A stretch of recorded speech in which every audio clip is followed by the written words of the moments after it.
A base da mecânica dos solos são os ensaios de campo com métodos diretos de campo que implicam na investigação geotécnica.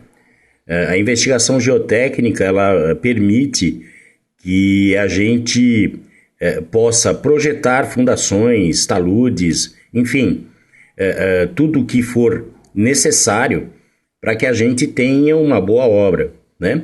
E também, até porque a gente está aqui no litoral norte, né?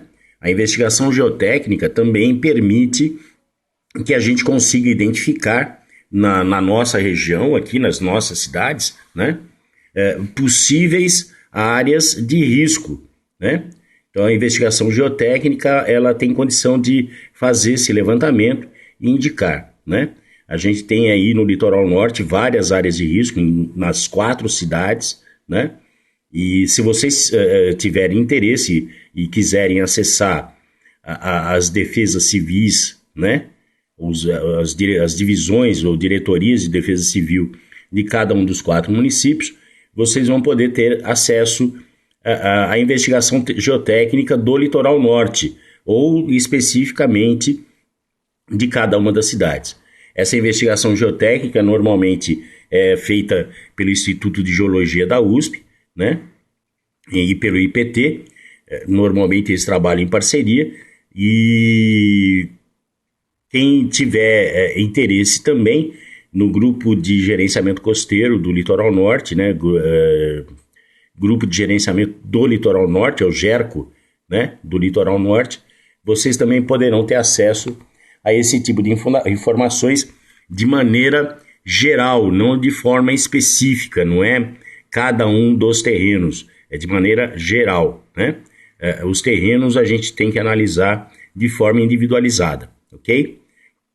De qualquer maneira, existem várias normas técnicas que a gente está apontando aí para vocês, algumas são internacionais, inclusive, mas é interessante que vocês possam saber e entender que a investigação geotécnica vai um pouco além daquilo que outros professores já falaram, de investigar o terreno de maneira pontual e pessoal, ok?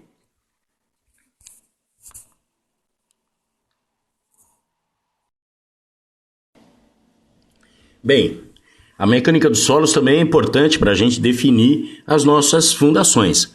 No vídeo que a gente está apontando aí no material que vocês têm em mãos, é um vídeo do YouTube que mostra os vários tipos de estacas e como é que elas são executadas, como é que é o seu método construtivo, né? Ele é uma animação, né? Não é um vídeo real, mas é um vídeo que traz bastante informação com relação a se executar tipos de fundações com estaqueamento, ok? Então, se vocês tiverem acesso à internet neste momento, vocês podem acessar diretamente e dar uma olhada e ver como é que é. Bastante interessante o vídeo, muito bom mesmo, tá? De qualquer forma, não são só as fundações profundas que a gente trabalha. A gente também vai trabalhar com fundações rasas, que a gente vai ver mais à frente, ok?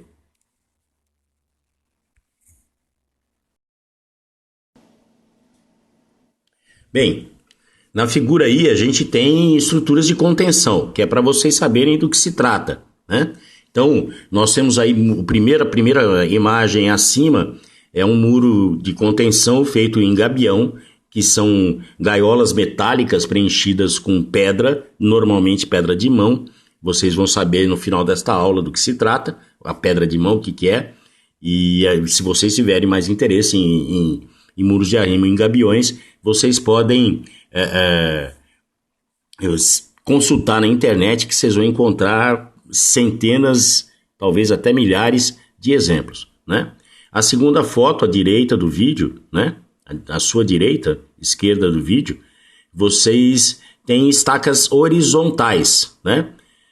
Em alguns casos são estacas raiz também. Nesse caso específico, são estacas protendidas, né? E se vocês quiserem pesquisar a respeito de proteção, também é uma proposta interessante de vocês pesquisarem o que é uma estaca protendida, uma estrutura de concreto protendida. Se é que algum dos outros professores aqui do curso já não tenha comentado a respeito. A terceira imagem é um muro que está feito em pedra de mão mesmo, mas eu coloquei como muro de concreto, mais para mostrar o sistema de contenção de águas pluviais, que se encontra na cabeça do muro, mais conhecida como crista do muro, né? Ou nos cortes e aterros a gente costuma chamar de crista do talude, né? Então na crista, ou no pé do talude, crista do muro de arrimo, a gente tem lá uma canaleta que é bastante interessante, porque a gente vai falar sobre percolação de água. Como eu costumo dizer, a água é inteligente, né? E se ela se você não mostrar para a água para onde ela tem que ir, ela vai acabar descobrindo o próprio caminho. E nem sempre este é o caminho que nos interessa. Normalmente o caminho mais fácil para a água é o caminho que implica em prejudicar a nossa edificação. Então, bastante cuidado com sistemas de captação de águas pluviais em sistemas de cortes e aterros e por aí afora, ok? A quarta foto é o muro de arrimo já sendo executado em blocos de concreto, né? Perceba-se que ele foi arrimado pelo lado interno, né? Existe uma saia de talude, que é essa parte inclinada de terra aí que vocês veem à esquerda da foto, né? E a parte de bloco de concreto, que é um muro propriamente dito. E está sendo feito dentro dessa parte construída um aterro, né? Observe-se que esse muro de contenção é exatamente para conter esse aterro, né? Então, é bastante interessante a foto com os blocos de concreto funcionando como muro de arrimo. Normalmente, quando se faz esse tipo de obra, costuma-se encher todas as fiadas de bloco com um material mais pesado, para garantir uma compensação de peso na própria parede de alvenaria, no caso do bloco, né? Deve ser, pelo visto, é um bloco estrutural, mas acrescentando-se peso ao bloco para que o próprio peso comece a compensar o peso do nosso aterro. Mais uma observação importante: quando você faz aterros, né, você tem que prever que haja um sistema que possa conduzir a água de chuva ou, eventualmente, uma água infiltrada para um lugar onde ela possa ser captada, né? Se você não fizer isso, você pode colocar em risco a sua estrutura. Se vocês olharem na foto ao lado, a que eu acabei de comentar, vocês vão encontrar um filete escuro praticamente na vertical, que é um sistema de drenagem de águas que são percoladas pelo talude acima, né? Há uma infiltração de água, quando a água da chuva perde velocidade em função da vegetação, na foto ao lado, né? Ela acaba se infiltrando e ela vai encontrar o muro de arrimo. Então, se você não quiser que essa água empurre esse muro, porque ela vai gerar um peso maior, né? Se você não quiser que essa água empurre esse muro, você tem que dizer para a água: olha, a água, você tem que seguir este caminho. No caso, é a drenagem que está sendo proposta na fotografia ao lado, ok? No caso do muro de arrimo em blocos de concreto, é importante que você observe também que, nesse caso, não está sendo, a princípio, previsto nenhum tipo de sistema que garanta que a água que possivelmente percole ou infiltre no aterro tenha uma saída efetiva, ok?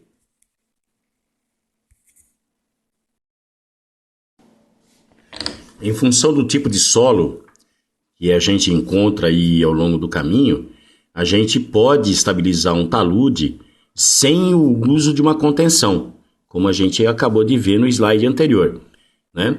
Então, a gente que está aqui no litoral norte, a gente está acostumado, alguns de nós pelo menos, né, a ser interrompido na viagem Várias vezes eu tive minha viagem interrompida porque houve uma queda de barreira na serra, né? Então, foi um caso fortuito, houve uma desestabilização do talude na rodovia dos Tamoios e com isso a gente acabou ficando preso por conta dessa desestabilização, né? Boa parte dos taludes da Tamoio, no trecho de serra principalmente, são taludes a 90 graus praticamente, né? Se você observar, eles estão praticamente na vertical, né? Você vê a saia do talude, que é a parte maior que você enxerga num talude, né? A crista é o que define o final do talude e o pé do talude é o início dele, né? Essa faixa maior é a que a gente define como saia do talude. Então, nas fotos aí que você pode enxergar, você vê que houve uma destabilização do terreno, no caso de solo natural, né?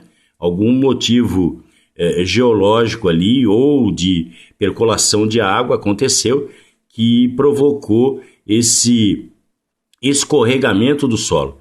Você vê que junto com o escorregamento, na primeira imagem, você enxerga que houve a vegetação acabou sendo levada junto, né? E isso faz parte do processo, a gente vai ver mais à frente, né? Na foto da direita, que tem a roda do veículo ali aparecendo, né? Dá para ver que houve um escorregamento num processo de corte, né? Para executar essa estrada de terra, pelo menos nesse momento, né? Houve um processo de corte, né? E deixaram o talude possivelmente considerando que ele estaria estável e ele não estava estável como deveria estar. Assim, houve um escorregamento também, né? Nesse caso, um escorregamento provocado por uma ação do homem, né? Não por uma ação da natureza, como é a primeira foto. A imagem terceira, embaixo, né? Você vê várias formas de você executar um talude, né? Você pode ter várias bermas, né? Com inclinações menores, né? Ou saias longas, com inclinações mais suaves, o que implica em você reduzir bastante a possibilidade de escorregamento.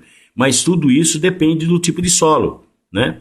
Tanto um quanto o outro vai depender do tipo de solo que você está mexendo. E também, é claro, da condição de custo, né? O muro de arrimo, de fato, é bastante caro, mas o movimento de terra também é caro nos dias de hoje. Então, é preciso que a gente observe tanto uma coisa quanto outra para poder definir qual a estrutura de contenção, no caso de conter um talude, né? Qual seria a melhor opção, né? A última foto você vê que são 3 saias de talude, né? Você observa que tem uma pequena berma na crista de cada um dos 2 primeiros taludes, de baixo para cima, né? E houve uma percolação de água, né? Essa percolação de água provocou com que houvesse o desmoronamento de um trecho de um dos taludes. Aparentemente houve até um acidente envolvendo veículos, alguma coisa do gênero, em função desse escorregamento de terreno, né? De qualquer forma, se vê que existem vossorocas ao longo dessa saia de talude. Essa vossoroca também existe na primeira foto, né? São erosões que vão ocorrendo no terreno. Elas costumam ser bastante profundas se não se tomar a providência de corrigi-las, né? E elas vão se aprofundando cada vez mais e isso pode gerar impactos muito grandes ao ser humano, à fauna, à flora, enfim, a localidade de maneira geral, né? De qualquer maneira, a estabilidade do talude depende com certeza absoluta do tipo de solo, do tipo de terreno que você está executando a sua obra, ok?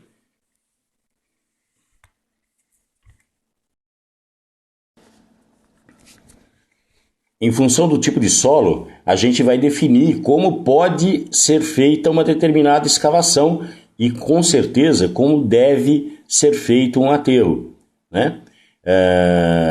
As fotos de baixo dá para ver uma pedreira, se não me engano essa pedreira é na África, à direita, na foto inferior, é uma pedreira, se não me engano, de diamantes, né? É interessante a pedreira, né? Mas de qualquer maneira, as outras fotos mostram processos de aterro, compactação com equipamentos pesados, né? A última foto embaixo mostra um processo de corte e aterro em camadas, né? Dá para perceber que existem vários equipamentos, né? A última foto à esquerda, que tem uma retroescavadeira, ela mostra a retroescavadeira executando uma saia de talude, né? Ela está na crista do talude ali e mostra ela executando uma saia de talude. A foto interessante aqui de todas, né? Que eu acho que são as duas mais interessantes, são as duas primeiras. Elas mostram duas vistas da pedreira Massaguaçu, que é aqui no litoral norte, na cidade de Caraguatatuba, né? Uma vista praticamente aérea, né? A primeira foto à esquerda, e uma vista interna. Dentro dessa vista interna você pode observar que houve uma transferência, né? Deve ter chovido e houve um escorregamento de terra da crista do talude da pedreira.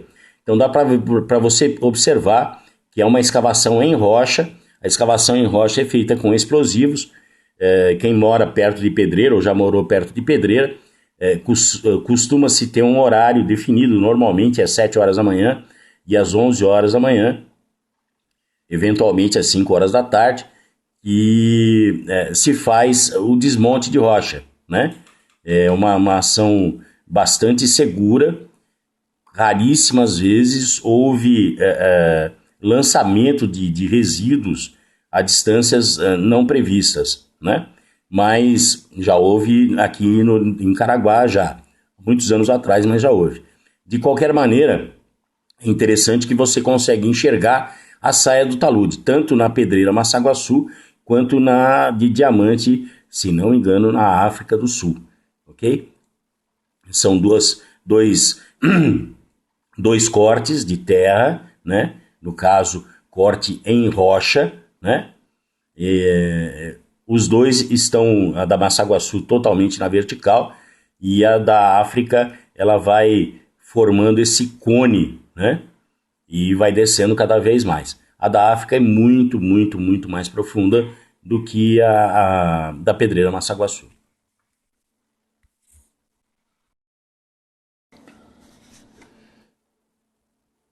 Solo como material de construção. Senhores, isso é muito, muito, muito antigo, né?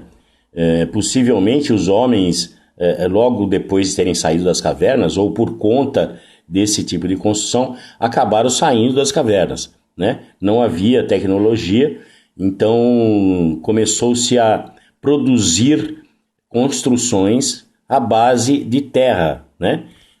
Mais conhecida como adobe, né? O adobe é a construção feita em terra, né? Hoje o que tem sido usado, tem muita imagem no YouTube por aí afora, né? São as construções em super adobe, que é a foto abaixo à direita, mas existem as construções em solo cimento, em tijolo de solo cimento.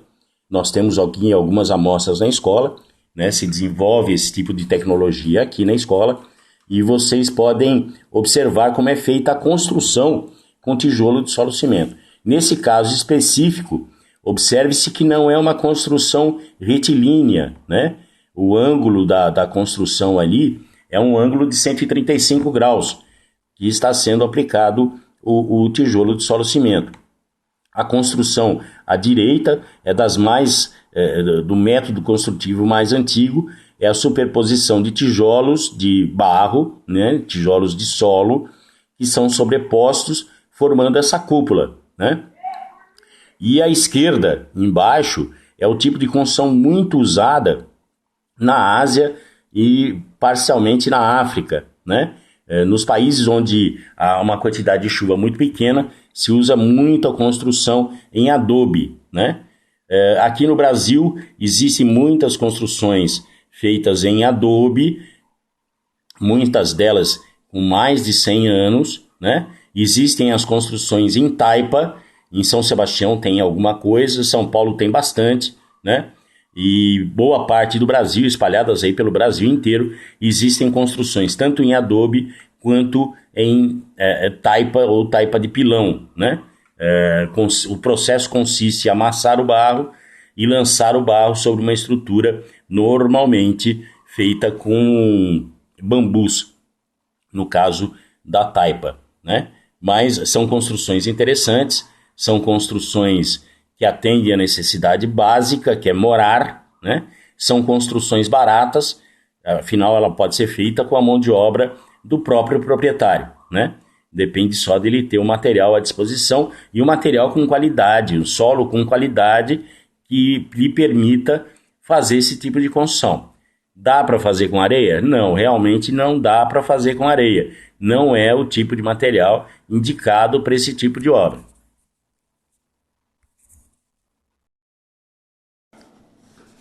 Perfurações de obras ambientais.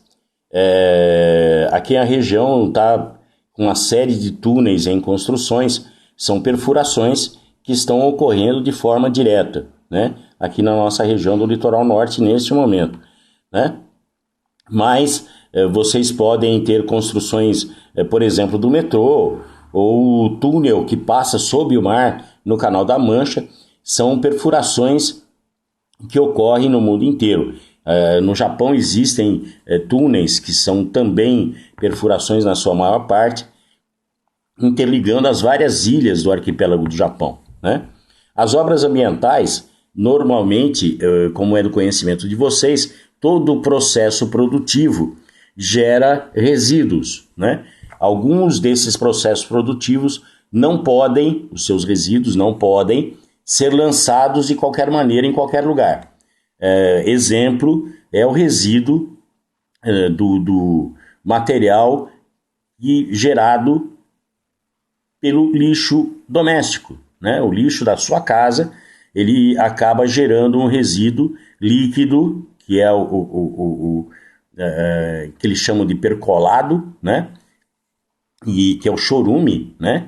O chorume é a água de chuva que vai infiltrando no aterro sanitário e acaba levando junto com ela essa parte de resíduo orgânico altamente tóxico, altamente ácido, e esse material não pode ser disposto na natureza de maneira normal, sob pena de contaminar vários e vários lugares por muitos e muitos anos.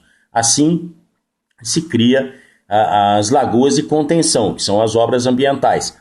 O caso de uma lagoa de contenção, enquanto obra ambiental, é o caso de Mariana, que vocês devem estar acompanhando pela TV, que vocês viram que a barragem acabou não suportando o peso ou o volume da quantidade de resíduos. Possivelmente, não por conta do material, mas por conta de falha de dimensionamento, levando-se em conta o material. Detalhe, as barragens de Mariana são barragens em terra, né? Então, elas também serviam para conter os resíduos gerados pelo processo de mineração do aço, né? E esses resíduos é que acabaram contaminando o Rio Doce indo até o Espírito Santo, ok?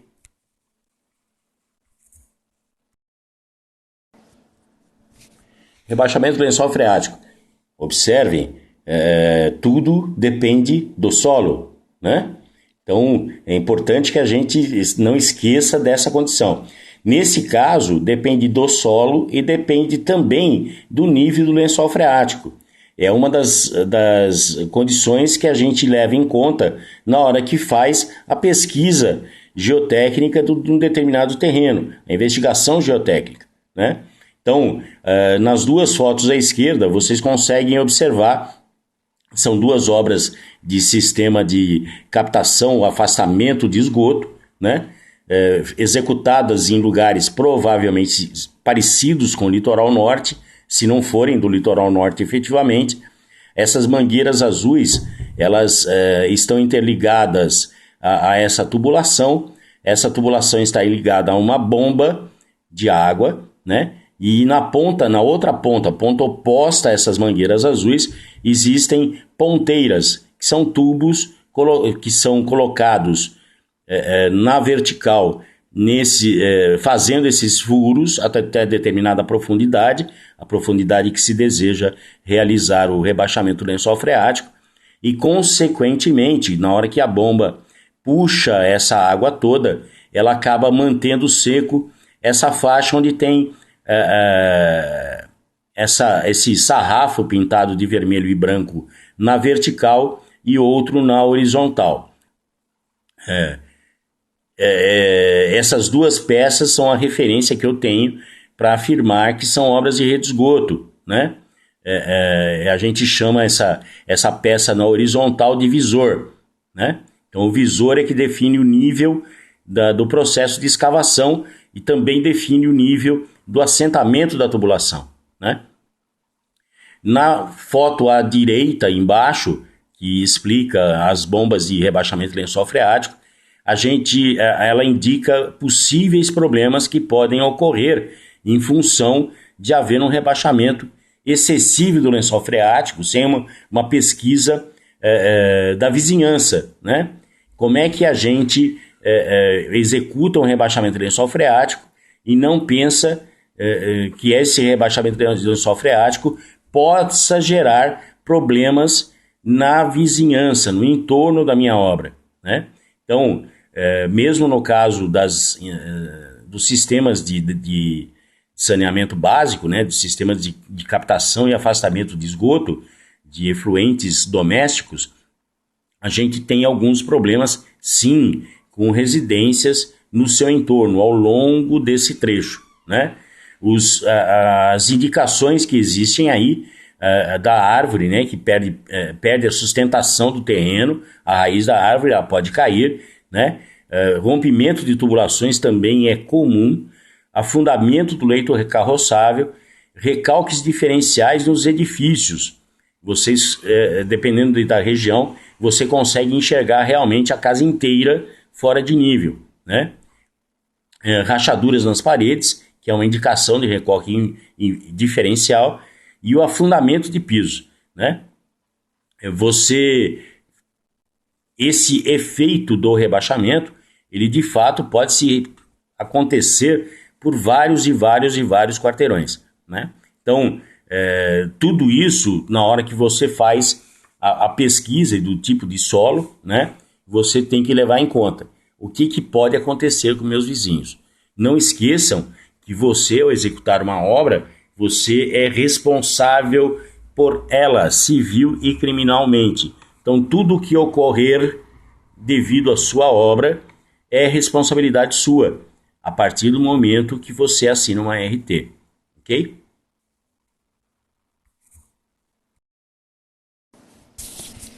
Investigação do subsolo. Nas fotos abaixo, vocês veem o resultado de uma fundação mal feita ou de uma investigação do subsolo mal feita, tá? Não são problemas de execução de obra. Preste atenção, detalhe importante aí são as trincas. Se vocês observarem, elas são a mais ou menos 45 graus. Normalmente, as trincas a 45 graus indicam, numa patologia de construção civil, um possível recalque diferencial, tá? Nesse caso, provavelmente por conta da fundação mal feita, tá? Fundação mal feita, existem duas possibilidades. O projeto foi mal feito ou a investigação do subsolo não foi levada em conta ou foi mal feito, ok? Os funcionários estão fazendo sondagem nas fotos acima e à direita é o resultado da sondagem. A caneta com a tampinha é para mostrar na foto o tamanho da sondagem que foi realizada, tá? É o tamanho do corpo de prova, que é esse resultado da sondagem que vocês estão vendo aí e a gente deve ver mais à frente.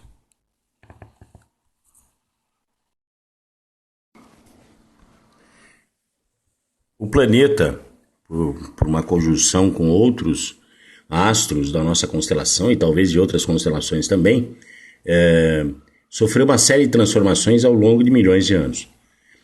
Os solos são originados exatamente pela intempérie das rochas ou intemperismo, que é o conjunto de processos químicos e físicos que alteram as rochas.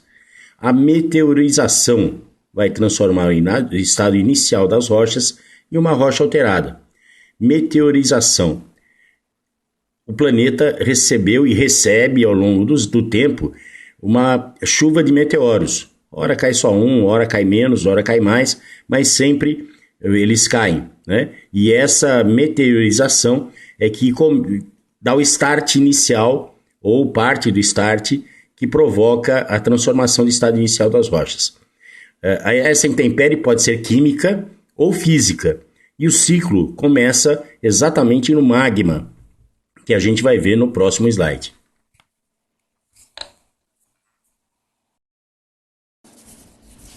Bem, a investigação do subsolo ela é realizada principalmente por ensaios de laboratório e também ensaios de campo. Quando a gente fala que devemos enterrar uma barra de ferro no terreno antes da construção, é exatamente uma espécie de ensaio de campo. Ele é um ensaio menos apurado, mas ainda é um ensaio, né? Então, a gente acaba colocando esses ensaios, né?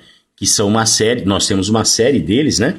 E esses ensaios é que vão definir a resistência do solo, em função da granulometria, da compacidade, da plasticidade, enfim, da compressibilidade, que vão definir o tipo o tamanho da resistência, a possibilidade de resistência que esse solo tem, para verificar qual seria a fundação que a gente deveria executar para essa resistência, né? Então você tem lá um prédio qualquer, né? E você precisa descarregar toda a carga desse prédio. Vocês viram em sistemas estruturais, ou estão vendo, o total de carga de um prédio qualquer, né? E aí nós precisamos ter aquela história da ação e reação, né? Você age com a força do prédio e o solo tem que reagir com a mesma força. Se a força do prédio for maior, o prédio vai afundar. Simples, não?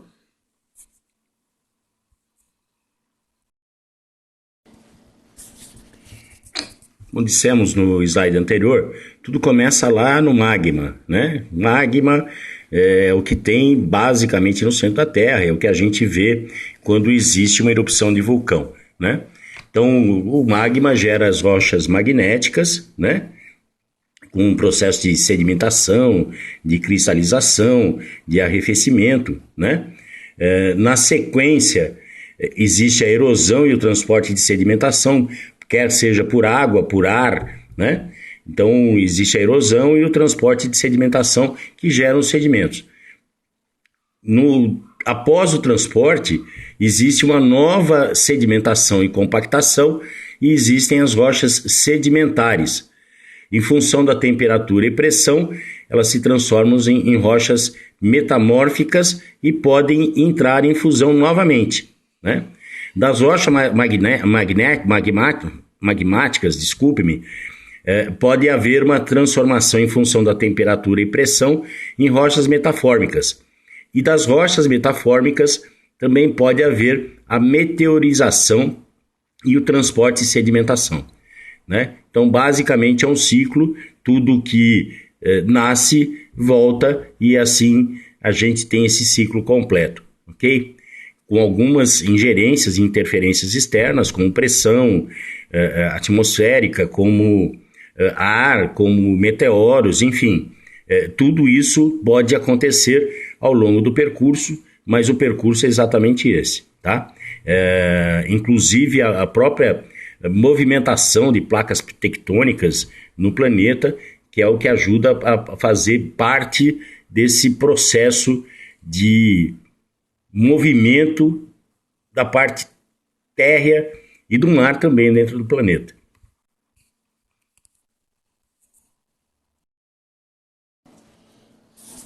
Como a gente já comentou, essa transformação da rocha em vários tipos de solo, elas ocorrem por intemperismo, né? Esse intemperismo ele pode ser físico ou químico. No caso do físico, é a desintegração da rocha, quebra das partículas de rocha, né? Elas vão se quebrando a tal ponto de se transformar numa argila. Não esqueçam que são milhões de anos para que isso ocorra de fato, tá? Intemperismo químico é uma decomposição ou mineralização das rochas, que ocorre por água, vento, gravidade ou pressão atmosférica. Mas também são milhões de anos para que isso aconteça, tá? Então, a gente está falando sobre isso, mas são coisas que aconteceram há milhões de anos. Não foi a semana passada.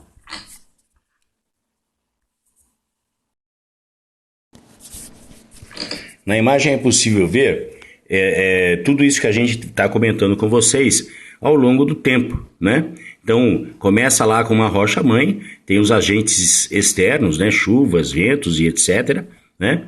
Que provoca o intemperismo na rocha-mãe. Ela começa a receber material orgânico, né? Ela se modifica, começa a receber material orgânico, ela tem a formação inicial dos horizontes do solo, né? Então você tem material orgânico em decomposição, humus, e tem o horizonte A, né? Depois você tem o horizonte 0, onde você tem já a rocha-mãe, o horizonte C, que é o nosso antigo rocha-mãe com aquele material orgânico iniciando a acontecer, né? O horizonte B, que a gente consegue observar alguns matacões, né? E o horizonte A, que é onde tem material orgânico que permite, inclusive, que hajam árvores e outros vegetais ao longo desse horizonte, ok? Essas camadas, dependendo do lugar, podem ser muito altas ou rasas, muito estreitas, né? Depende do quê? Depende de a gente fazer a nossa prospecção de solo, a nossa sondagem de solo, tá? E é em função dela que a gente, repito, vai definir a resistência do nosso terreno para suportar, que a gente vai saber qual a necessidade que vai haver na nossa fundação para suportar a carga do nosso prédio.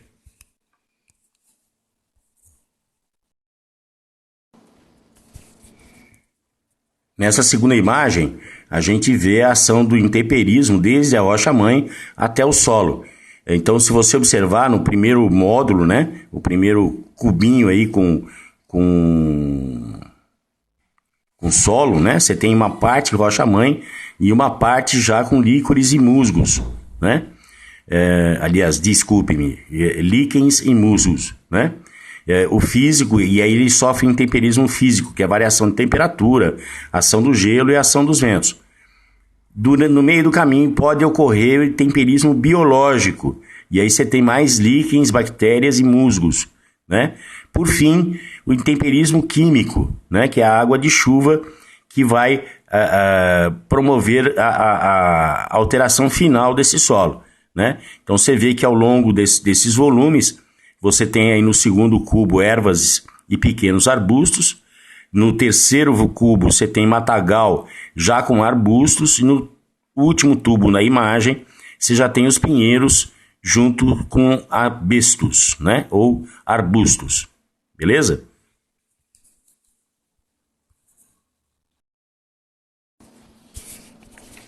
Essa imagem é mais para vocês observarem a modificação ao longo do tempo, né? Desde a rocha, passando pelos solos chamados jovens, né? O solo maduro, que tem lá no fundo, onde tem a árvore, ainda tem a rocha-mãe, né? A rocha mesmo, que a gente conhece como tal, né? E lá na ponta superior, nós temos uma camada rica em humus, que é o material orgânico, é o solo orgânico, o que permite a agricultura e coisa do gênero, mas não é interessante para a construção.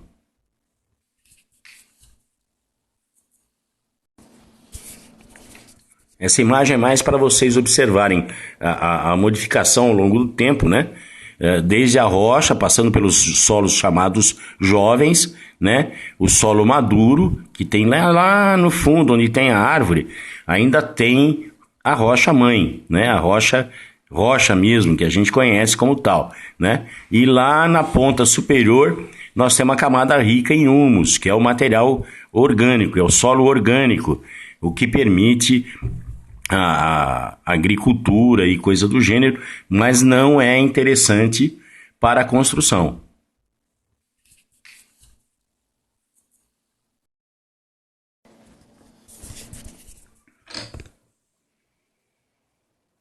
Os solos podem ser classificados de várias formas que a gente vai ver a seguir. A primeira delas é quanto à origem dos constituintes, né? Do que ele é, da onde ele veio, né? Então eles podem ser residuais, que são provenientes da decomposição e degradação de rocha subjacente, também chamados de in situ, ok? E podem ser transportados, provenientes de erosão, transporte e deposição de solos pré-existentes, beleza?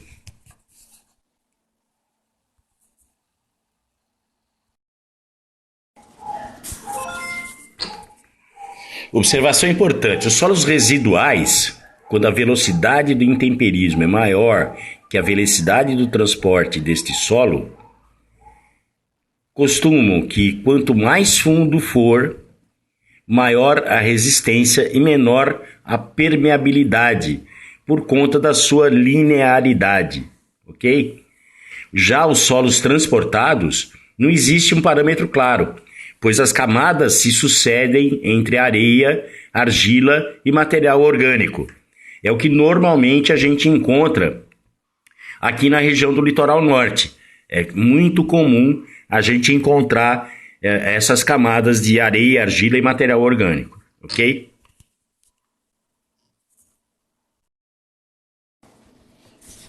Bem, os solos também são classificados quanto à sua granulometria.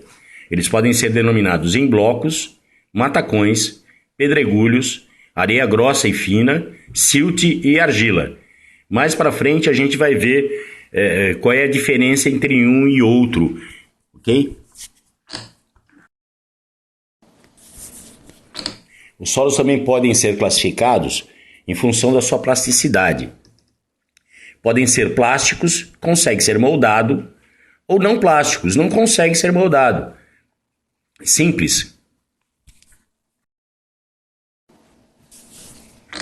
Ainda dentro do conjunto de classificação dos solos, eles podem ser orgânicos provenientes de vegetais ou secreções animais e podem ser lateríticos provenientes das intempéries e são encontrados mais em regiões tropicais, tipo a nossa aqui, né? A gente está aí bem próximo à linha do Equador.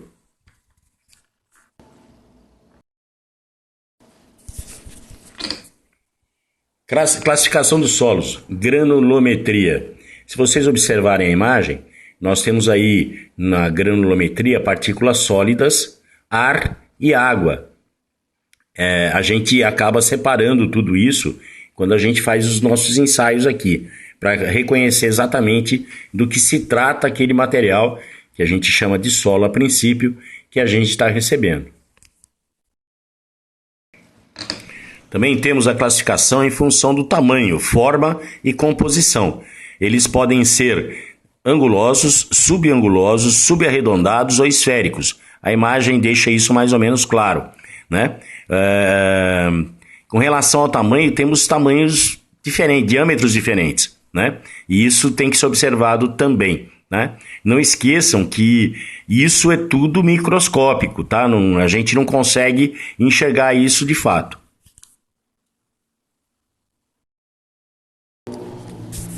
Com relação à composição, ela pode ser química ou mineralógica. Nós temos aí 3 imagens aí que são a mica, o feldspato e o quartzo, né? Vocês verem como é que o processo é bastante diferenciado. A mica tem a característica de soltar em lâminas. Para vocês terem ideia, vocês conhecem o material. Normalmente a pedra mineira, a pedra ardósia, são produtos comuns aí no mercado, eles são fatias, né? É a famosa mica, né?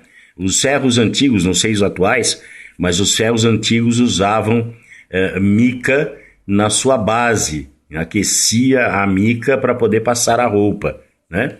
O feldspato é um material de uso mais decorativo, e o quartzo é usado em relógios e vai por aí afora, né?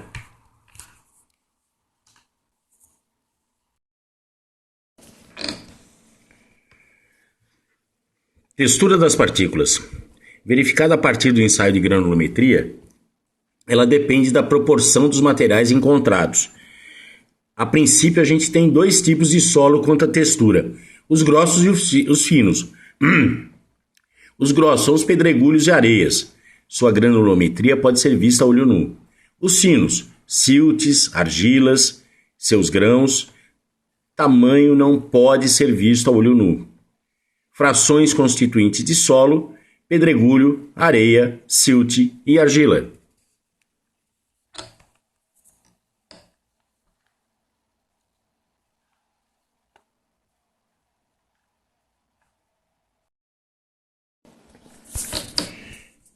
Observe na tabela abaixo que a gente tem argila indo até 0,002 milímetros. O silt ele vai até 0,06 milímetros. Areia fina até 0,20 milímetros. Areia média até 0,60 milímetros. A grossa até 2 milímetros. E o pedregulho até 60 milímetros. Essa escala granulométrica é da ABNT.